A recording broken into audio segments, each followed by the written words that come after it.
మనకి బందరేమో బాలశౌరి గారు, కాకినాడేమో మనకి తంగెళ్ళ ఉదయ్ శ్రీనివాస్. కాకపోతే అతని తంగెళ్ళ ఉదయ్ శ్రీనివాస్ అంటే కూడా నేను టీ టైమ్ శ్రీనివాస్ అని పిలుస్తాను. అంటే ఇది ఎందుకు చెప్తున్నానంటే ఇతన్ని చాలామందికి అనుకోవచ్చు ఈయన ఎందుకు పెట్టాను, దేనికి పెట్టాను అంటానికి. ఇప్పుడు ఉన్నదేమో చలమలశెట్టి సునీల్ గారు వైసీపీ నుంచి. ఆయన ప్రతిసారి ఎన్నికల టైంలో వచ్చి వెళ్ళిపోయే వ్యక్తి. ఈయన దాదాపు ఒక 10 లక్షలు 2017లో ఇంజనీరింగ్ చేసి 2017లో ఒక 10 లక్షలు పెట్టుబడి, ఒక సగటు మధ్యతరగతి రైతు కుటుంబం నుంచి వచ్చిన వ్యక్తి.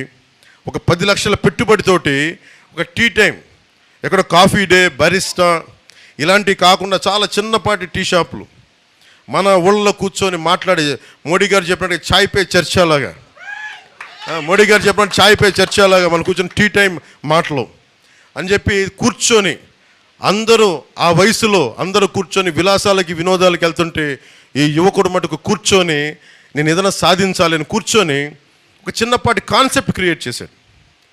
ఆ కాన్సెప్ట్ ఏంటంటే కూర్చోబెట్టి మనకి బెరిస్టా లాగా, కాఫీ డే లాగా మనం ఎందుకు మన సగటు పల్లెటూరులో మన ప్రాంతాల్లో మనం ఎందుకు పెట్టకూడదు. ఆ ఒక్కడి ఆలోచన 10 లక్షల పెట్టుబడితోటి కూర్చోబెట్టి రకరకాల టీ ఆకులు తీసుకొచ్చి రకరకాల కాంబినేషన్స్ తనే కొంతమంది టెస్టర్స్ని పిలిపించుకొని కూర్చొని ఒకటే పని చేశాడు. అది చాలా టీ కాంబినేషన్స్ చేసిన తర్వాత 5-6 టీ కాంబినేషన్స్ పెట్టుకుని చిన్న కొట్టు పెట్టుకున్నాడు. తనే నడిపాడు, ముందు ఫ్రెండ్స్ అందరినీ పిలిచేవాడు. అలా కూర్చొని రాజమండ్రిలో పెట్టి అలా కూర్చొని నడుపుతూ ఉంటే ఇంకొకళ్ళు వచ్చి మాకు కూడా ఇలాంటి టీ షాప్ కావాలి, ఏం చేయాలంటే నేను మీకు టీ సప్లై చేస్తాను, మీరు ప్రెమిసెస్ చూపించండి అని. అలా స్టార్ట్ చేసిన 2017లో ఈ రోజున అది భారతదేశం మొత్తం మీద ఇంక్లూడింగ్ నేపాల్తో సహా, భవిష్యత్తులో ఇది దుబాయ్లో కూడా ఈరోజు అడుగుతూ ఉన్నారు, బంగ్లాదేశ్ దాకా వెళ్ళింది. ఇది దాదాపు 4000 అవుట్లెట్స్, టీ టైమ్ అవుట్లెట్స్ భారతదేశం అంతటా ఉన్నాయి. ఇది తనకి దాని వచ్చే అందరికి ఫ్రాంచైజీ ఇచ్చేశాడు. మోడీ గారు చెప్పిన ఆత్మనిర్భర్ అవార్డు గ్రహీత ఇతను.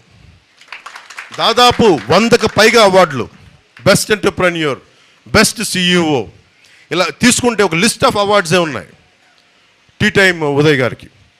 ఇది తను ఒక్కడే ఎదగడం కాదు, దాదాపు 25,000 మందికి ఉపాధి అవకాశం కల్పించాడు. తను చిన్న ఐడియా, 10 లక్షల రూపాయల పెట్టుబడితో పెట్టిన ఐడియా 25,000 మంది పైచిలకు వ్యక్తులకి అది ఉపాధి అవకాశం కల్పించింది.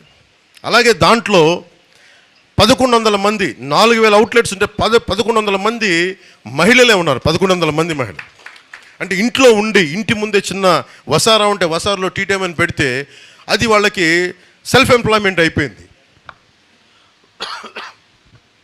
ఎందుకు చెప్తున్నా అంటే ఇలాంటి వ్యక్తి రేపొద్దున మన కాకినాడ పార్లమెంట్ అభ్యర్థిగా అయితే ఎంత అభివృద్ధి తీసుకురాగలడు అంటే తనకే కోసమే. అది కూడా నేను పిఠాపురం పంపించినప్పుడు తను కూర్చొని ఎమ్మెల్యేగా నేను చెప్పలేదు, అక్కడ ఉన్నాయి మళ్ళీ కూర్చోబెట్టి చాలామంది నలుగుతూ ఉన్నారు, కూర్చోబెట్టి మొత్తం సరి చేసుకొని నాకు స్ట్రీమ్లైన్ చేసిరా అని చెప్పి పంపించాను. సిన్సియర్గా చేశాడు, ఏం ఎక్స్పెక్టేషన్స్ లేవు.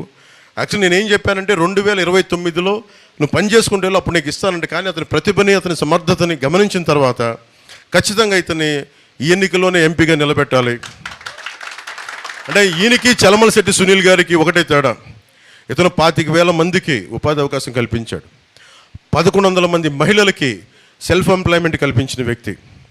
ఈ రోజున బెస్ట్ ఎంటర్ప్రెన్యూర్ అవార్డు రేపు పొద్దున్నది ఎన్ని వేల కోట్లకి అది మనకి మనకి స్టాక్ మార్కెట్కి వెళ్తూ తెలియదు భవిష్యత్తులో, అంత బలమైనది. అలాగే ఆత్మనిర్భర్ అవార్డు మోడీ గారు పెట్టిన సెల్ఫ్ రిలయంట్ ఇండియా, దాని అవార్డు గ్రహీత. ఇలాంటి వ్యక్తి బెటరా మనకి కాకినాడ పార్లమెంట్కి. లేదంటే చలమలశెట్టి సునీల్ గారు ఉన్నారు, ఆయన కూడా నాకు సన్నిహితుడే, ఫ్రెండే. అప్పుడప్పుడు కనిపించినప్పుడు నమస్కారాలు చెప్పుకుంటూ ఉంటాం. కానీ ఆయన ప్రతి ఎలక్షన్ ముందు వస్తాడు, ప్రతి ఎలక్షన్ తర్వాత వెళ్ళిపోతాడు ఆయన. అలా కాకుండా పైగా అతను ఎక్కడో బయట సంపాదించుకుంటాడేమో అని ఇక్కడికి వచ్చి జగన్ కోసం ఆయన ఇక్కడ మైనింగ్స్ మీద ఆయన కలెక్షన్ చేయడం ఆయన కంపెనీ చాలా బాధ కలిగించింది. ఇక్కడి నుంచి డబ్బు తీసుకెళ్ళిపోతున్నాడు కానీ అక్కడి నుంచి డబ్బు తెప్పించట్లా. ఇతను ఇక్కడి నుంచి సంపాదన సృష్టిస్తున్నాడు, ఉద్యోగాలు ఇస్తున్నాడు, ఉపాధి అవకాశాలు ఇస్తున్నాడు, 10 మంది గుండె ధైర్యంతో నిలబడే అవకాశం ఇస్తున్నాడు. అందుకని దీన్ని దృష్టిలో పెట్టుకోండి. పైగా వైసీపీ ఎంపీ చలమలశెట్టి సునీల్ గారు మంచి వ్యక్తి, కానీ ఎప్పుడు రాంగ్ పార్టీలో ఉంటాడు ఆయన. ఆయనకి ఎప్పుడు ఓడిపోయే పార్టీకి వెళ్ళిపోతాడు టక్మని.